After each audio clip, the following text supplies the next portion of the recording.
Olá pessoal, eu sou Guilherme Oliveira e nesta videoaula eu vou falar com vocês um pouco a respeito da modelagem estatística de taxas e riscos, num contexto em que a estrutura espacial das unidades amostrais ela é levada em conta.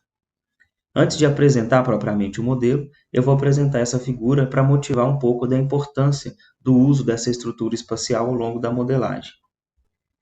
Nesse mapa estão representadas as taxas de incidência de hanseníase no Brasil, usando dados de 2007 a 2015, e a gente consegue ver uma forte estrutura espacial, no sentido de que certas regiões concentram as taxas menores de incidência, enquanto que em outras áreas existe uma aglomeração de taxas mais elevadas.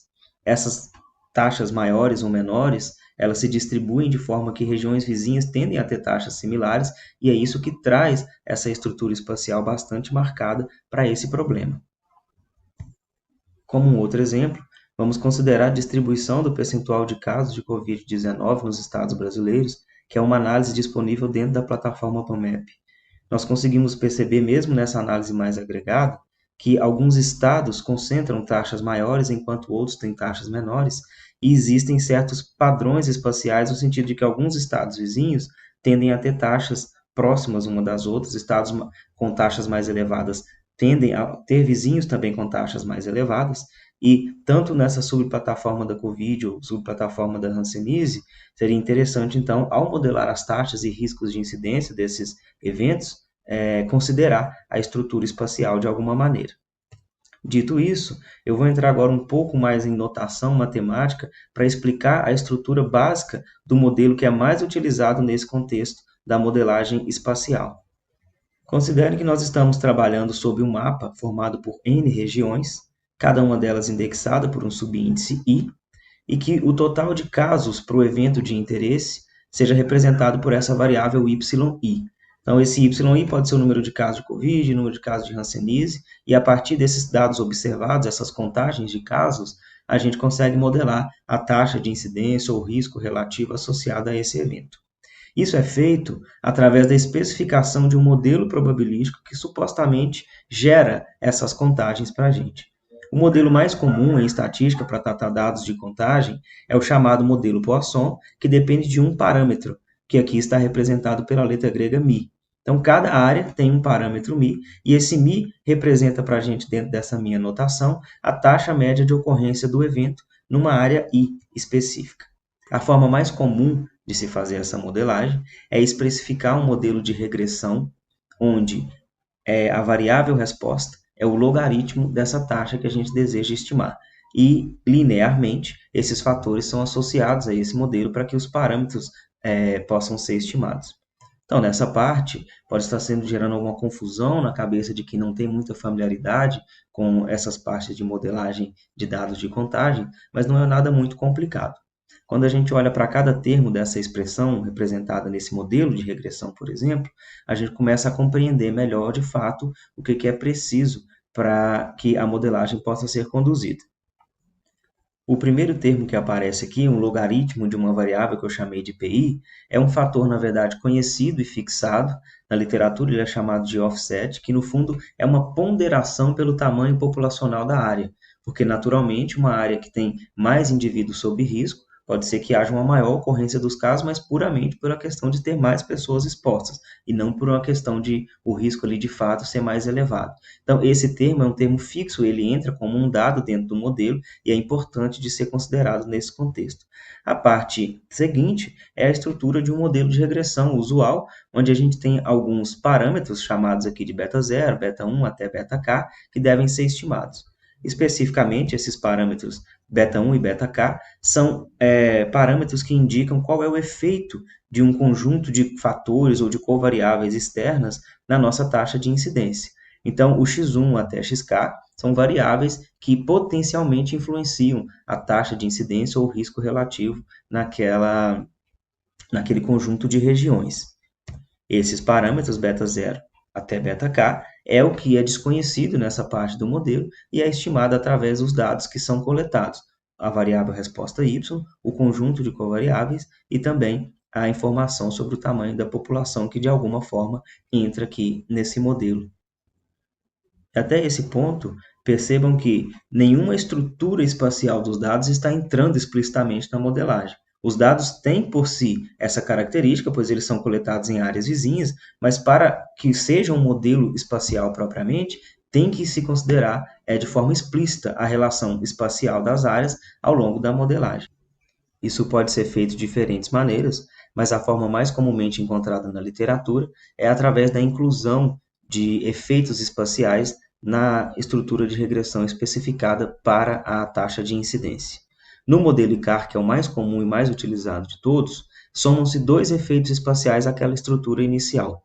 O primeiro deles, denotado por φ, leva em conta de forma direta a estrutura espacial inerente aos dados, então a estrutura espacial do seu mapa.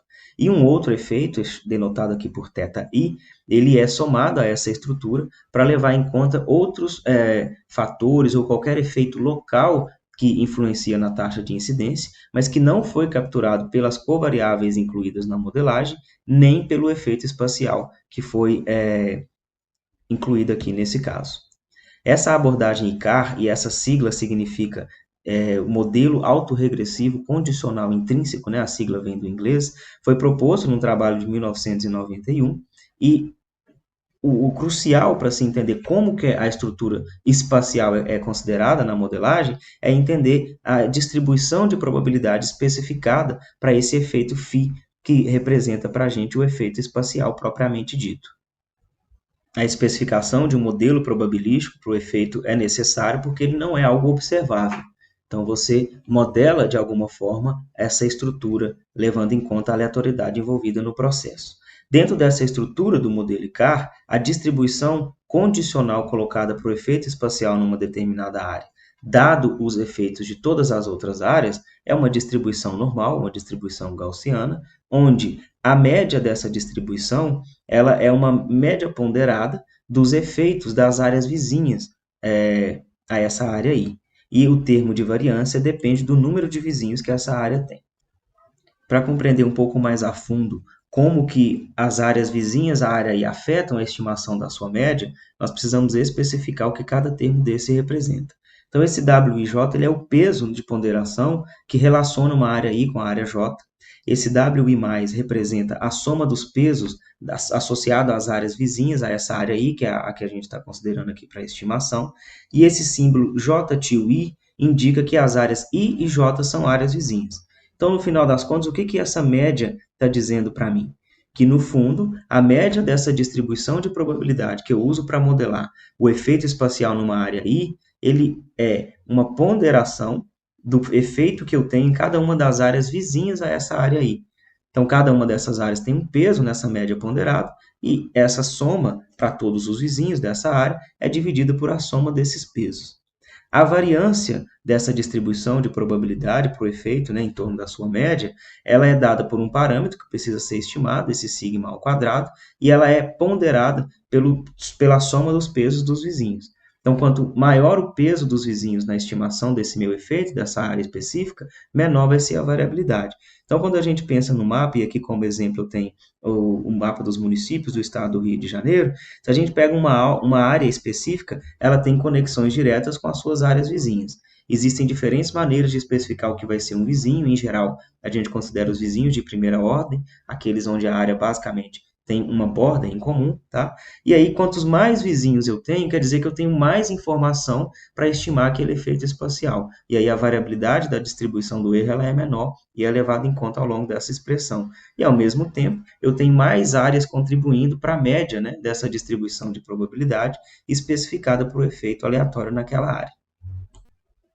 A especificação de todas essas relações de vizinhanças ela é feita através da construção de uma matriz chamada matriz de adjacências. No modelo ICAR tradicional, a forma de se construir essa matriz é considerar que quando as áreas são vizinhas, aquele peso de ponderação é igual a 1, e se elas não são vizinhas, aquele peso é igual a 0. Então, se eu tenho uma estrutura, por exemplo, com 6 áreas, onde elas têm essas relações de vizinhança, de dividir uma borda entre si, a gente constrói uma matriz de dimensão 6 por 6, onde cada linha é representada uma área.